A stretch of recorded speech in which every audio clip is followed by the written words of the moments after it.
We're trying to make all the money we're losing on football and men's basketball tournament back by having 4-hour timeouts during the freaking game. I've never seen as long a timeouts. This is worse than the Final Four. But other than that, we got off to a great start. I liked what happened to our team when they came back early and took a 1-point lead. Was that the 17-0, Steve? Got a bad crick in my neck for trying to figure out what to do during the timeouts. But we had a 17-0 run at that point. I think Andrew Playtech had a block shot and then one steal and one deflection. I think Armando had a block shot during that time period. We weren't nearly as smooth offensively as I'd like for us to be. But during that stretch in that second half, when it was a 17-0 run, I thought most of it was fueled by our defensive play. And that's it, guys. First game, got to win, get home quickly, get something to eat, and eat turkey tomorrow.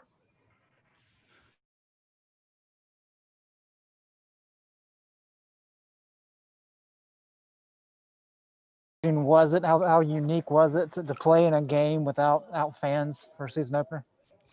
You know, Greg, it was not fun, not as much fun. I still love the competition part when the game started, but all our players have always talked about what a thrill it is running through the tunnel, hearing all those people, seeing all those people, the sea of blue out there. So you take that away, and it was, I think that took something away from the game. But I think this is the world that we're in right now. We have to understand that. I love seeing you guys wearing a mask. I wore my mask the entire game, and I think we've got to do these kind of things to get those numbers going in the proper direction. And if we do that, perhaps maybe by the end of the year, we'll have some fans in the stands. But it was hard, Greg. And Roy, did want to ask, Walker Kessler and Puff Johnson didn't play many minutes. Can you offer an explanation why? Yeah, they've just finished going through the COVID protocols and missed several practices down the last couple of weeks. And so they're back with us. They're good, and gave them a few minutes. So hopefully it'll help us down the road. Thank you. Thank you. Brian Keys, next question. Yeah, Roy, just what were you seeing at the start of the second half when Charleston was able to come back and take the lead? What was the issue happening? Guarding the ball was a big part of it, and talking on defense was a big part of it. I think they started driving us to the basket and getting about anything, and then we had two really bad reads there, and both of them ended up being one ended up being a 3-point shot, and the other one ended up being a layup. So it wasn't good, but hopefully we'll learn things from the tape. And then what do you think is the number one thing you need to improve on right now going forward? It's not one thing. I'd say two things: offense and defense, both. Thank you. Thank you. It's just being truthful. Brendan Marks, please. Hey, Roy, congratulations. I was just going to ask you how you would evaluate the play of your all-freshman backcourt, how you came to the decision to start both of them, and then also just evaluate how they played overall. I thought they were okay. I think Caleb going to the free throw line, making his free throws, took a couple of bad shots, but I think he was 17 points, 4 assists, only 1 turnover. I don't think RJ had the kind of night that he's been doing in our practices sometimes, but he made 2 big baskets on the break, one on the break and one in the second half on a drive. But they've really done a nice job in the preseason practice, and started because I thought they gave us the best chance to have our best 5 out there. Thank you. Thank you. C.L. Brown. Roy, I apologize. Brown. Can you hear me? Yes. Okay, I apologize if this was asked. I'm having some technical difficulties. Would you say that the shooting, the 3-point shooting, was that a matter of jitters and, first game nerves? Because I felt like you guys had some open opportunities that just didn't go down.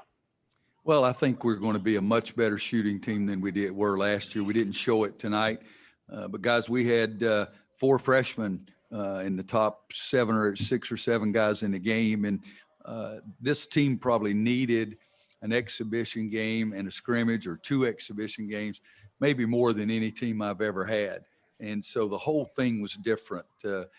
Just getting them out there in front of the TV cameras, they knew it was there. We had a couple of parents there, and I think hopefully it was experience, because I see us make a lot of shots during practice.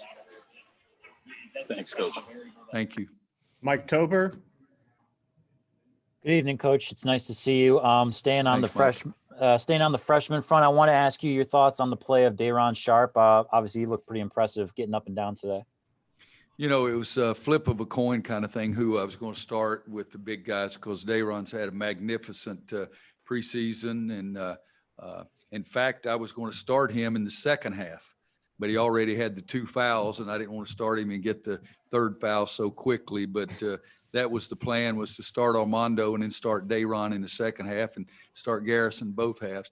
And when Walker Kessler gets back in better condition physically and understands a little more mentally over the practices that he missed, we'll play all 4 of those guys. And I said something to Armando during the course of the game late that, you know, we're going to keep giving them rest. So while you're out there, you got to bust your tail and play the best you can. And I think that long-term is hopefully going to be good for us. Adam Smith, last one for Coach here. Hey, Roy, you had said during the preseason that you thought you would be fine coaching in a mask and getting your point across and everything. Just what was that whole situation like when it actually happened tonight? And what were your thoughts on just the spaced out bench and everything? How was it just navigating that whole different situation? Well, I've had my mask on every practice, every possession, every day. So it was not new to me. I don't necessarily like it, but I do think that we get a chance to set an example for other people. I'd rather not have the mask on, but I think it's more intelligent. And so I'm going to wear a mask all the time, and other coaches may, or they may not. That's up to them. But so I was used to it. The players were used to it. Trying to get your message across perhaps could be a little more difficult, but that was not a problem to me. And the setting, we've had 2 scrimmages amongst ourselves, not anybody else, but we've had 2 scrimmages and we've had the chairs set like that for those 2 scrimmages. So that was, it was not unusual for us. It was not as comfortable as it is when the crowd's going crazy and enjoying themselves like that. But it was not completely new for us because we've already done that.